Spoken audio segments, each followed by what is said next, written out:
ஆக்சுவலாக வந்து கொஞ்சம் அந்த ப்ராப்ளம்ஸ் எல்லாம் வந்து பார்த்தோம்னா அதெல்லாம் வந்து அது வெளியே தெரியாது.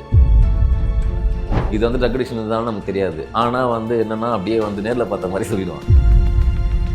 அதே மாதிரி தான் இந்த மாதிரி வந்து இவர் ப்ராஸ்டியூஷன் பண்ணுறாரு அப்படிங்கிறதையும் வந்து சொல்கிறாங்க.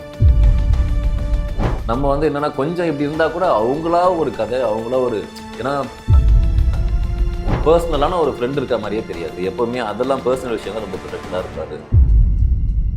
தெரிஞ்சு அந்த மணி ப்ராப்ளம்லாம் வரும்போது நீங்கள் யார்கிட்டயா போய் நிற்க முடியுமா? ஒரு விஷயம் எனக்கு இந்த மாதிரி இருக்குது அப்படின்றது. ஏன்னா நம்ம ஒரு இடத்துல ஒரு நல்லாவும் இருந்து ஸோ இப்போது அந்த மாதிரியான சில கஷ்டங்கள் வரதுக்கு வாய்ப்பு.